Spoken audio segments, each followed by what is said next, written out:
na emrase bedwani a wote akonya so wo North Town wo ye soafo a wo hwe amanone ensam eso foreign affairs minister Yera Samuel Okujeto ablakwa ekyerese African Continental Free Trade Area Jumedia ebibiman edie no sempanfo hye mu kena ebeboa ama edwadie etima konka ne wabibrem ha sanso na deputy governor Edma Bank of Ghana and watch say o man yase atoto ye ne manyina yie digital banking koso bibia koso kama nanso ne ya nhwe ne amfa hye bi anwu akira ebewi ase na edo hawo ebebre ye ebusuafo nsam ne doso pinu aka we hu na no payi yaje brese dwadam se keji madam wa wo bebia kwada zipu na yede ba besom wo se anopa no nsia ekase ebo ene eye kwasiada eno nti Roma bekọ so de Methodist bekọ Anglican fo bekọ Presby fo nso ko awoyo fo yebekọ kakra SDA fo de yesi etifie yakoye de dura yakoye de o se yakoye de na meke tiram se SDA fo de se yesi me mmakutia na kutia di mni wura na so beja ma ho a wa ebusia nsamu a eba no ayana empedesi sa okoto sa boa kraman wosi apata so a wodasani ana tabire no edinisi ho frisa kraman de woni ataban se kwadwantwenwom anwatu yemfa ho aseda eba Bosheba Electricals eba nkania papa quality electrical cables a eye Bosheba Electricals me pacho Ghana Standards Authority any energy commission at the stamp no siase se Yenyoma ne de empenesi ye pakoshe tuntum akobatatua pobiri mfa ne hunsoma eye Bosheba Electricals eno nti ankra dwumakuo contractors electricians real estate developers mo amusi asode mo amusi stadium ade bia no eye nkane ene wire ne de me pacho ehwa ma wutiri empo yemfa ye nkyere mu ewo Bosheba Electricals ye wo sandalia corner light esen wo hall wa efe papa gate light no so ye kama ceiling light no ehemu nketi akama ana ye wala light ahodo ni nyina bi nso ewo ho floodlight eno ye for stadium ene mo amusisi parks ne astroturfs no na nanom hemfo astroturfs assembly members astroturfs DCs amusisi astroturfs ni nyina no momena Bosheba Electricals ye wo floodlight when eye Wembley de no ebia ene Etihad de no ebia pam na me pato ye wo CCTV cameras and cables wo bambo hia eno ntia ma CCTV cameras no ebi emra wo fie ho ene wadwumam ho na entimemwa ye wo standing fans ahodo ni nyina ye wo Bajaj Orient ene quality brands ahodo a me pato ebo mframa no so anu onyu pam na wudro Bosheba Electricals ya ye wo standing fan bi wo ho mo eyentafo ene mo bo no na ekire bo eno nti abata no amone mama ehye one room no hadwen enyafe na wokotan ne fan na hwebe nkum ebo kwa me ho kakra no atani abanifa na abo so no yire ho kakra da bi benkum bo na ni fa ebo eye one fan no eye kama papa bra Bosheba Electricals na air condition ura oyire FM studios hanomo a hanomo sene Russia wo ahanomo esene Russia wo me pacho ada eye Bosheba Electricals efrise air condition no nyene nyina na papa wo bra efrise hano me se energy commission what the stamp no so se nyina no eye energy efficient ye kan sa ye kiremu se entwe anyina mahoden kase light bill e ba se tienie e da hokufu sa tilapia atoton me pacho be fa Bosheba Electricals niema no ebi na entimi emwa wo me pacho ada Ghana fa na ba bibiada ye fra no just a wanko na mu masante mantem ha de muntie ne yie pam Bosheba Electricals atena ye no eye miensa edum PZ woni kejeti market no edi hwani mu ana edum ba bia ye si aye bia yi oyirepa esma brosa tintie mu eda na brofodin eye Bosheba building me pacho bo wudam wudu hanmo etem se ba bi hini ntosi abomu wo sa be kan empempem kama bokiti ma kurabama ena una ade kro no ubo wuram ba komienu miasa se krampo a dum so no sa twe ni te no se Bosheba wakofa eye rechargeable fan ni nyina ba eno nti wonya light ne be 30 minutes anu wa charge ye dum light no a ubetimi adatonko na ukro no me pacho ntibra Woyirepa FM hanomo a ene ebusu ewa ha na edum antata kofo abrosa no monso ubenya Bosheba Electricals niema no ebi ye betima dwedwedam na ye mia ye to a na ye frɛ 0322 030838 and 0536 095 966 abusua dwuma ko no de ye ka posi for 9 wonu mo dot papa so wakra bata ho ni pinu aka ho na anopa yi wonu matabiri yi asi agongon me ne azieni ananam me de gangster card ya me tenkura wo ko ji abo okran ani nipa boni ni amasia de share na ya opepra na ya oni partner le ni pa afi de mo be sane disclaimer ofia ho usia yika se korea pere ho asem yi mo be sane disclaimer da afi ya busuya yenye bre na kasebo no yemfa emu enchiremu emra ebusuya yenyina yenim se wo man Ghana amamra ayetintim na fiapem ahenkro de ekonomi enu 1992 constitution no wo kan pay address enye play fa ese se wo kwa akohan edan a ye wo long term and short term long term no emra na kire se efiewura won't make more than 6 months advance.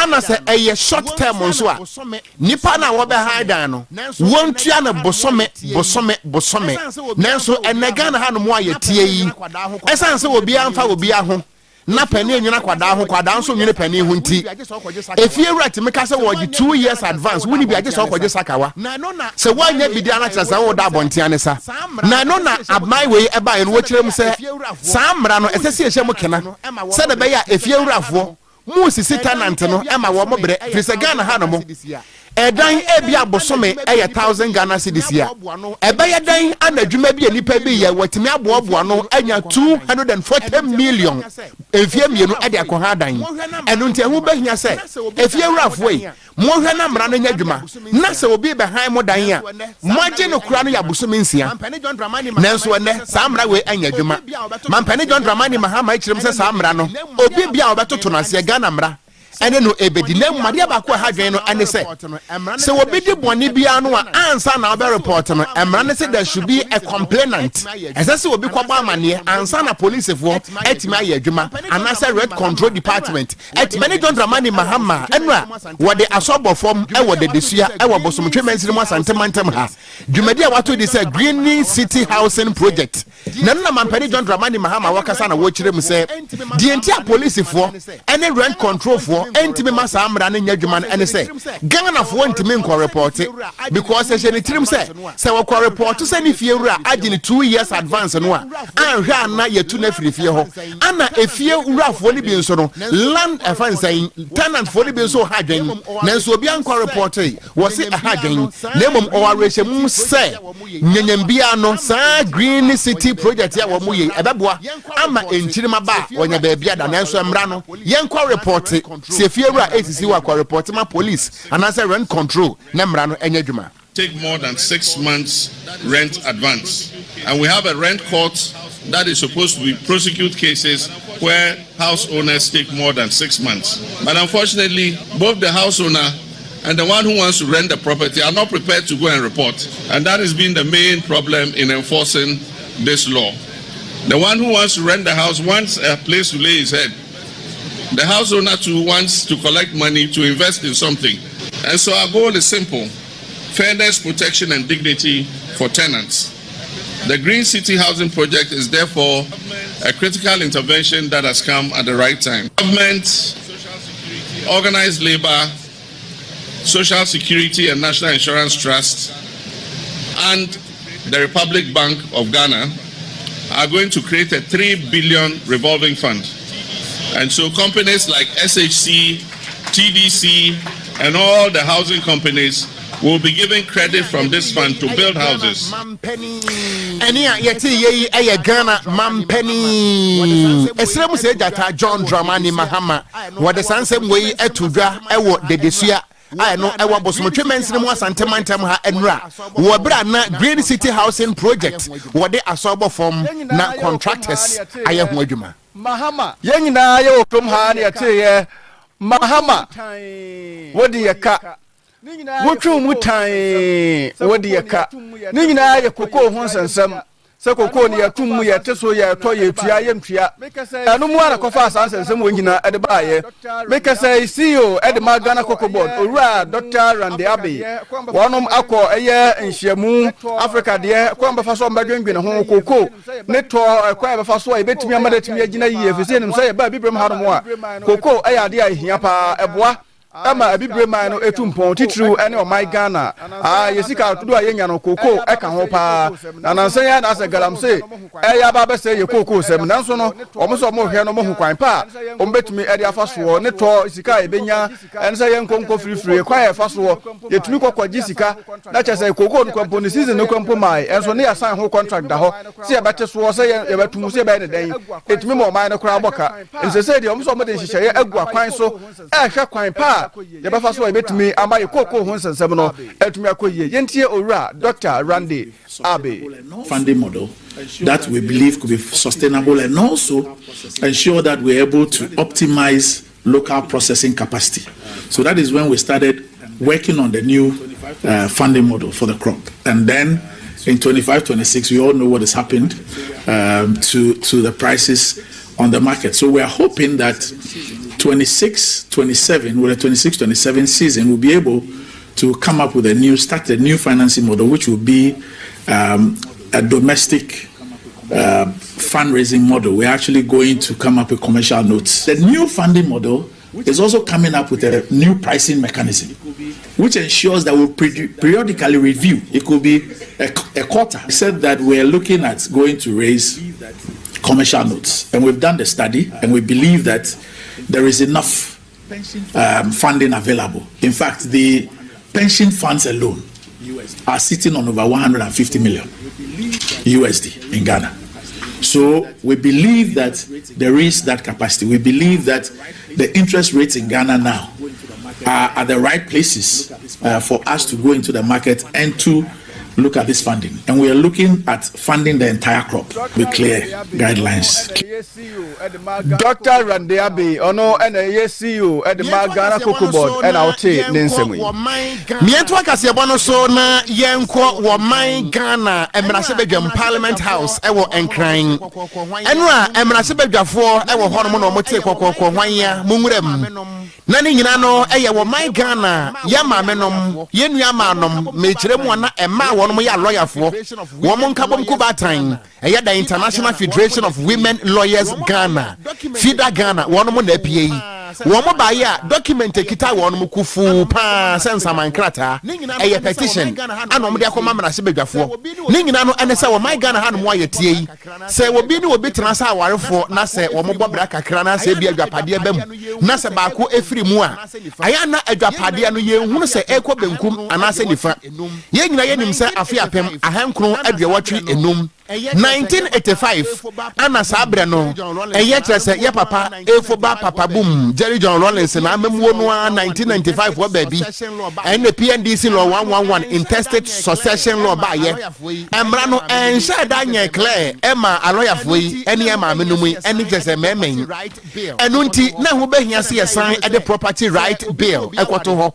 se na be ya ehunu se obi ni obi aware na se ba ku wu a na dwapade no a wo mtena ase sa wafo ye no eye hwan dia nanso mra no aloyafo ma ekire se ada ho no mo ache epuru musie etim futuro ene ntentan emrase badwafo hwe na won pass ntienra wo mo de petition eko emrase badwam na wo bra wo kasa ewo presentation ase no ana FIDA board president ye ma me Gloria ofori boardroom wo de ato Ghana wo kirem se essence yem pass sa mra we nti se wo bi free mu a aya na dwapade titiriw ema no anabre papa ube wosi ye chinchim ema no asebio wo mukuna wuo no ye chinchim wo mo nsa ne ye hotiri firi wo mo nsam wosi aba no sa no ehadwen wosi mpanifo hwe na wo mpase sa mra no se ne be ya ebetimi ame hunu enchirechiremu ane nchichemu a ewo mu se okan eye constitution no a article 22 no wosi eka sa ansam no nanso ntiase da memu papa ntise ko ba se ye pass property right bill no na se ebeye law na mampani a wote so de nsa hyase a ebema obi adwene mu ada ho hunu se be ma tiase na so owu a na dwapade nipa so asidia se wo ba tiase na so owu a na dwapade no eye ni kuno dia na mbom yem pass ye nti ama niema aye hwanyan e wo kurum ha funding model that we believe could be sustainable, and also ensure that we're able to optimize local processing capacity. So that is when we started working on the new funding model for the crop.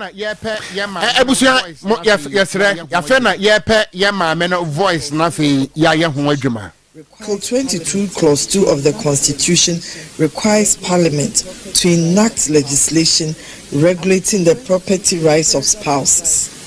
Article 22(3) further provides that spouses shall have equal access to property jointly acquired during marriage, and that such assets shall be distributed equitably upon dissolution of marriage.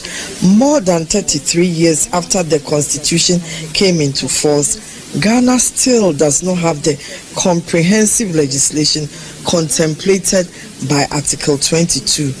That delay has created uncertainty, inconsistency, and hardship for not only women but children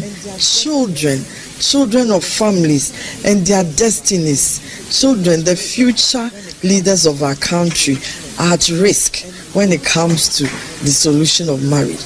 And no child should be homeless in this country. Every child should be supported to have a home, to be educated, to also have medical care, food, and all the rights, irrespective of the marital status of their parents. FIDA board president Yemame Gloria Ofori Wodu ana wakasa ye na no si yepe ana atiamehene a wogana yemna shebedwam right honorable Aban Kingsford so mana backben wono so di todwa na wochirem se wo hye wono mo bose petition ya wode abe obeya hu adwuma se na be ya bill no wada ho no mna shebedwafo etena se a obebuobo ho senia emra ne se no. They come attest, all members of parliament in their constituencies have such vulnerable people coming on daily basis with their children, and not only children, even for survival. And so we are even more than ready to legislate, to have a rule, to make people responsible. The problem is not parliament.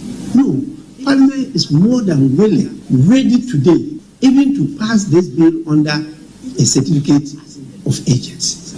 But it's not about just passing the bill.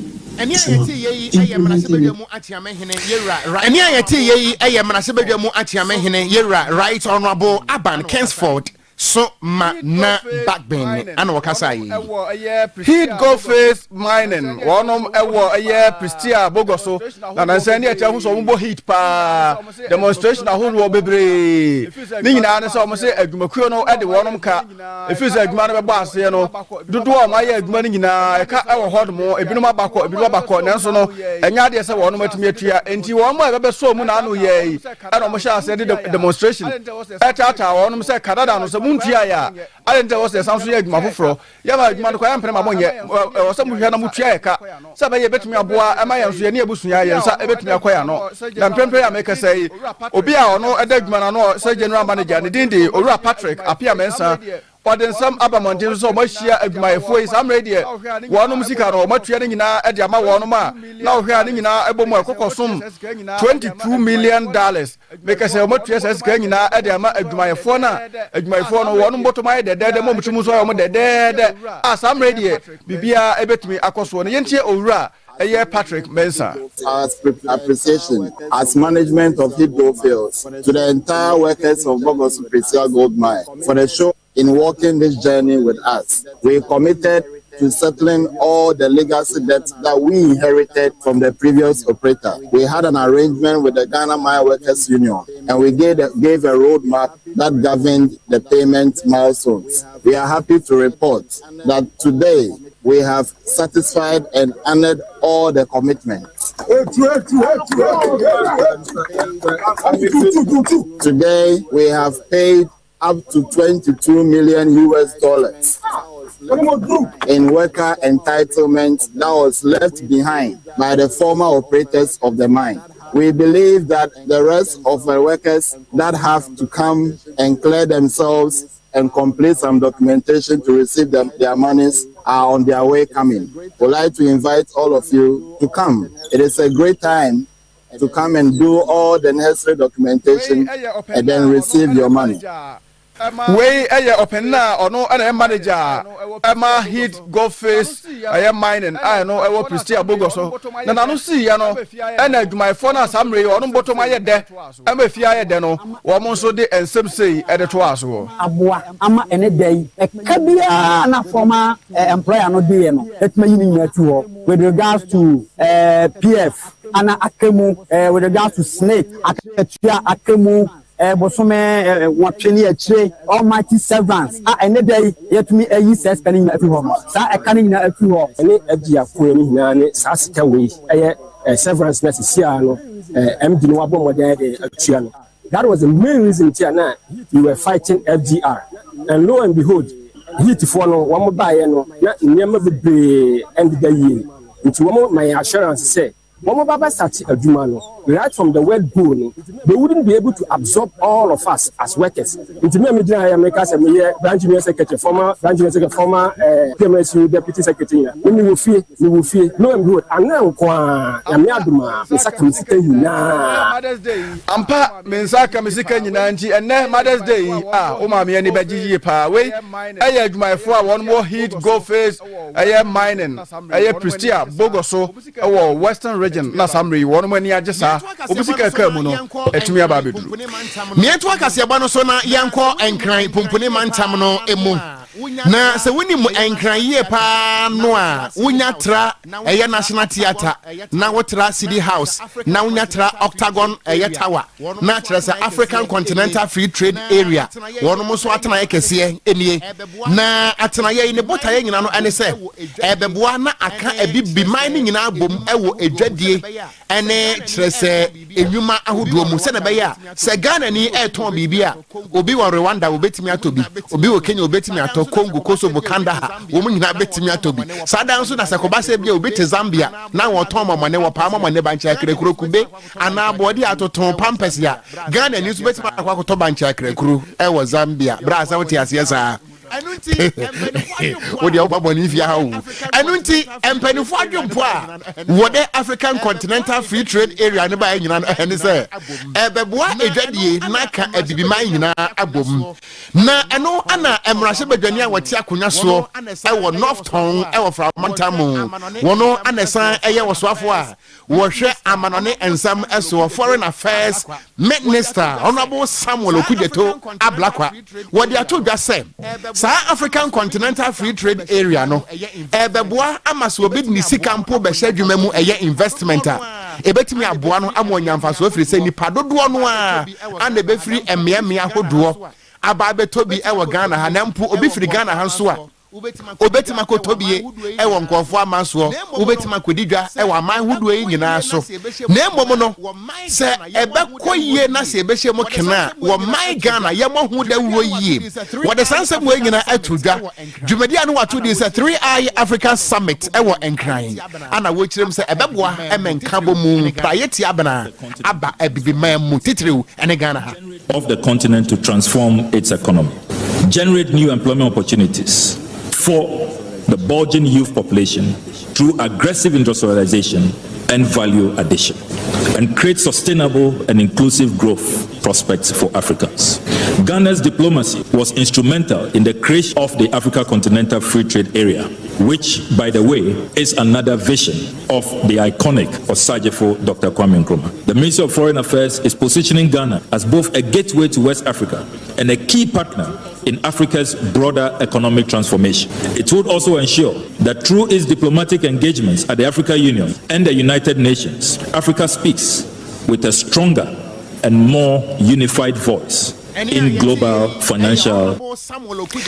Enia yeti ye Honorable Samuel Okudzeto ablakwa wono ana woye soafo a wohwe amanone ensam eso ana wode sansem we atu edwa na dwumadie na se no empanisi wodi a ana ebo eno nti wona wobegina esimpie ni apaso agi akasamu kasaye speakers ni benso eka se yemwa ema na ema nso dwumadi a wodie no enkonka ne titiriw ema wono ankasa de wonsa eye adwuma ma wo mo bia businesses na wo mo gidie say ma adwuma kosoro they can say women empowerment no a ebeboa ama Africa Continental Free Trade no etimi akoyie pa for them through access to mobile money platforms, digital savings and credit services, and interoperable payment systems. These women will be better positioned to transition from subsistence to sustainable livelihoods. The establishment of the Women's Development Bank is a timely and strategic intervention envisioned as a dedicated institution to address the persistent financing gaps faced by women by offering tailored financial products, business development support, and leveraging digital and fintech solutions. Honorable Agnes Entiweno Honorable Agnes na Momo Latin Wano ana wajina simpi ni password sansem wei Etu Ejai Entwasway. Deputy Governor Edma Bank of Ghana, Mrs. Matilda Asante Esiedu, and watches a day Yakasania, a Gadia AC Echo, Ewo Sikasemua, Utmusa Eko Yepa, Usha Bibi Etise, digital banking Nas say a copa, because a Miria was or Kujabo, no send it 10,000 Amame, and when I say a Quaco Deli, our bank be asked, oh, positive for the Mumba. When I watch my dear police for baby, you are forcing me to give to a two man for officers and a crowd by my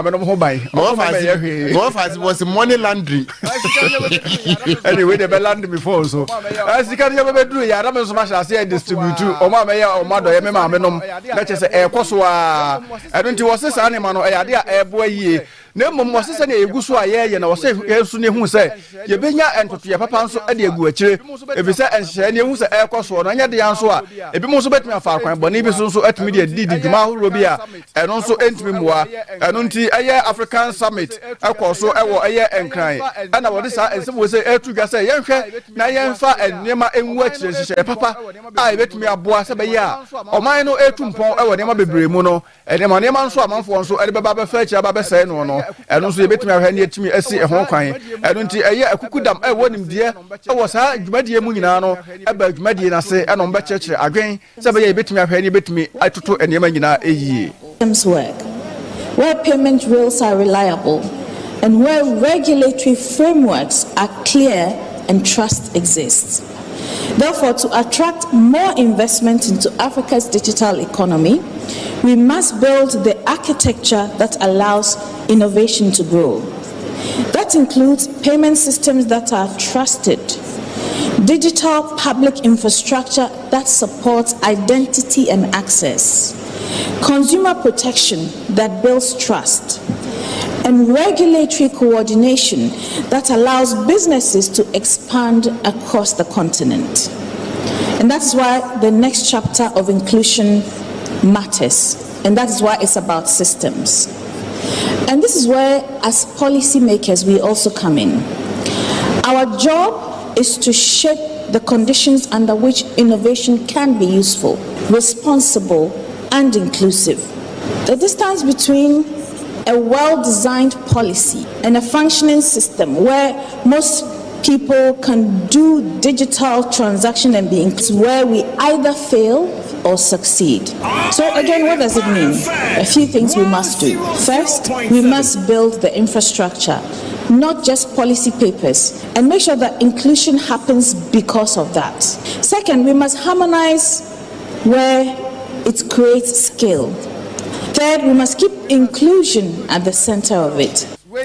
We must keep inclusion at the center of it. Mrs. Matilda Asante Esiedu, Ono and Deputy Governor Edma Bank of Ghana. Brofo now the chas ye ha sisi no. Ye wie news no pempacho hu we kire ho BBC fo ehia. But se because the can be mo e be yiri fi apa. Ye to aso agwe, the why ye to aso agwe.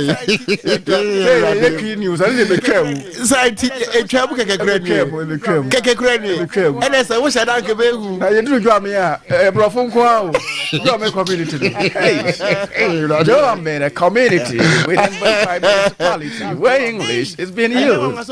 Yes, that's Joe. I'm hey, I never was so bad to DC or Joe. I'm Ebusia yending kan fa birthdays no and to us when Tibrado yan fa birthdays no nguso ansana ya ba Mother's Days no mo Judy eh Brado no see adayo Ebusia happy birthday to Brado Ebusia happy birthday to Jeffrey Kakari Sapong and then your birthday na Brado ko relegation Mr. and Mrs. We every parents Mr. and Mrs. Kofi Sapong and was say yemfa birthday Emma one more eba Jeffrey Kakari Sapon happy birthday na and then so Ura George Boateng of St. John the Evangelist Parish Boshen Ampame or your president Emma Kumasi Agai Sesan Guild Union and then papa also birthday. So once again happy birthday goes out to you Ura George Boateng na me wo isra papa no de akredi ato so Brado no happy birthday to Jeffrey Kakari Sapong. This is from your parents Mr. and Mrs. Kofi Sapong. Hey Mr. and Mrs. Sapong Kofi Tim Masa yo and that's why any ankasa yenua born again and then born again birthday. Yes. See we share on Friday no and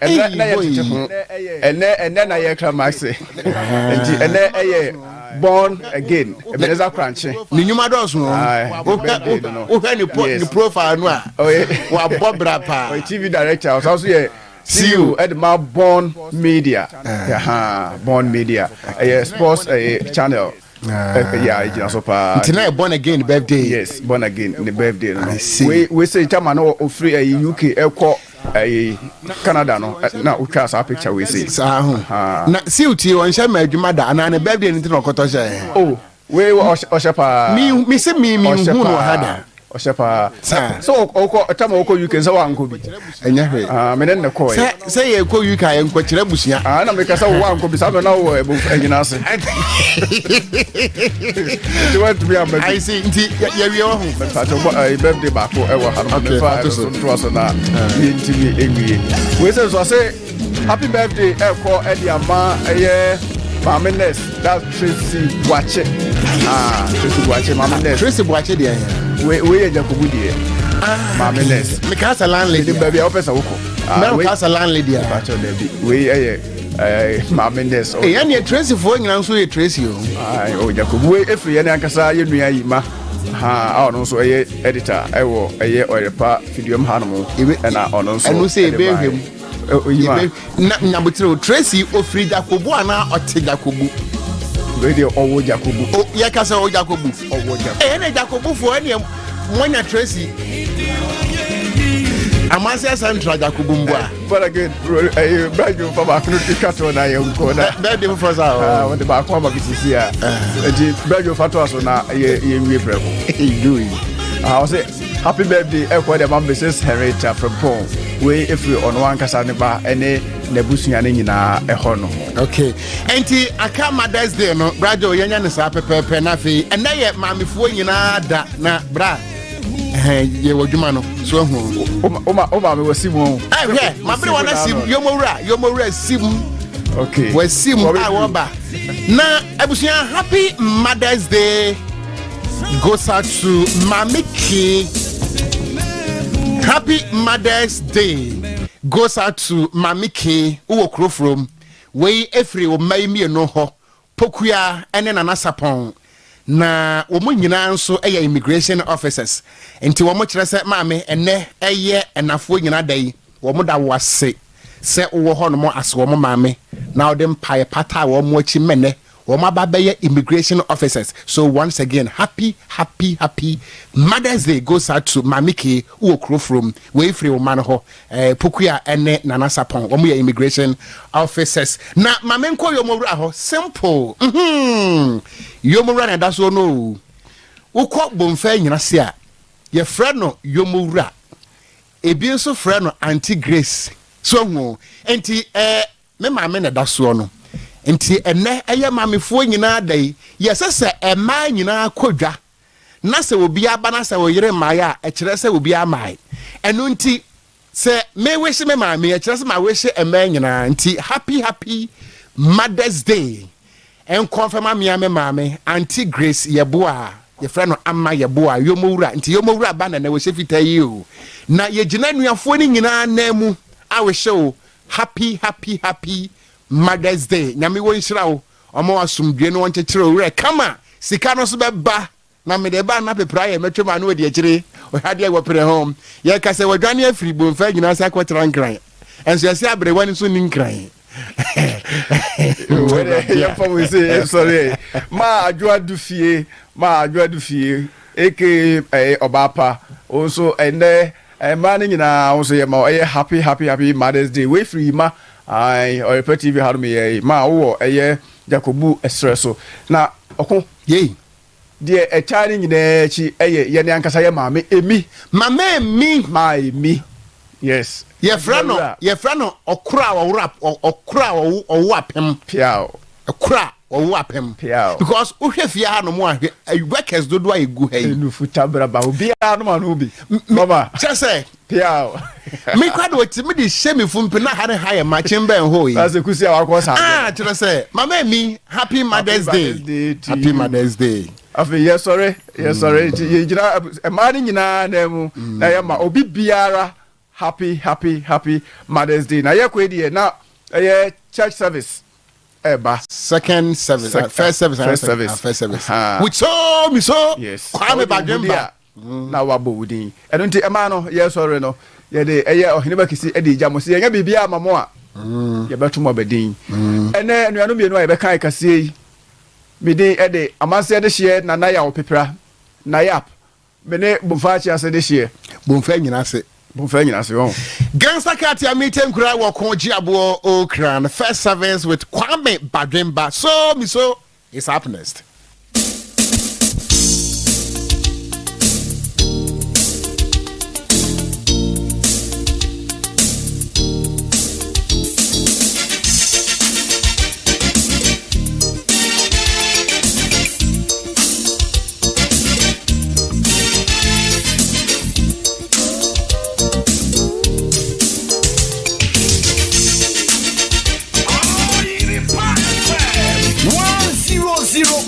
Yes, you are proper.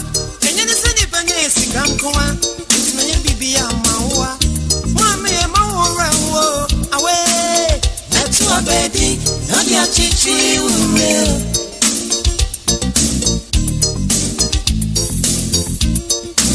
Yes, you are proper. And you see the Benes, come come. It's my baby, Maua. Mammy, Maua, so why? That's what baby. Not your chichi will.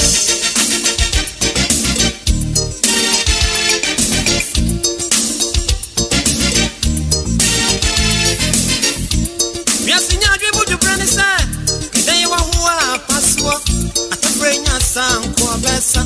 I could work you 1 man and so. I did when you before and Quabedi. That's what you're around, Connie Bomb. Mention a moon on this sun.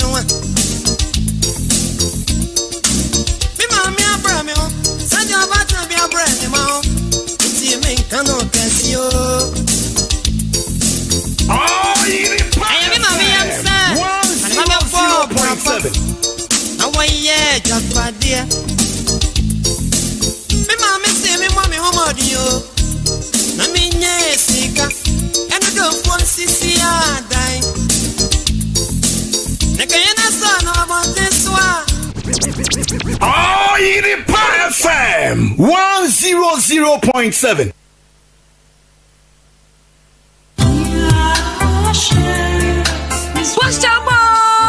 Washaba Electricals on Sisanda. I'm power on Sisanda. I am. Now, say you wouldn't say what to trust Starbucks products. Papa Betty say, Bobs, cables, Ninkaniano. Say, yeah, I trust Akra. Diako Diakonqua. Our fan ahodoɔ bi te sɛ Orient, Bajaj, Crompton, Havels, Power King, ɛyɛ papa. Wokɔtɔ nkwankyɛ die bia. Ɛmi FM wɔ. Unim, our rechargeable fan so chandelier light AF bɛn na wopɛ. Empo LED light ahodoɔ nyinaa bi. Ceiling, pendant, panel light, surface light, wall light, steady lamp, bedside lamp, garden lamp, sports light, LED solar light. Ne electrical cables ɛwɔ wiase deɛ. No one go by electricals. Ubenya be at all. Hey, go socket in the switches. Ahodo. Set double socket in the single socket USB room. 1, 2, the 3 gang switches. TV socket, air conditioner switch, cooker socket. Contractor say any 2 4. Mumra no one says from Komamo cry. Now we have CCTV cables in the cameras nana. Our indoor, then the outdoor ahodoɔ nyinaa bi. CCTV cables no crowd here. 100 and 200 M. Power supply, hard disk, DVR, BNC, any power connectors ahodoɔ nyinaa. Kyerɛ sɛ ɛba no electricals, any home appliances nkoadeɛ ɛyɛ bɔhyɛba. Atenaeɛ kɛseɛ no ɛwɔ Kumase, Princess Runabout. Ɔyiripa FM da kɛseɛ ni mu a. Antiata Kofo dan ni mu nso PZ. Ɛna baako nso PZ. Da foforɔ no a ɛne kagyetia Dubai. Di nhwɛ ni mu no a. Frɛ was 0557-947-678 03220-30838. Bɔhyɛba Electricals, the best dealer in quality electricals and home appliances.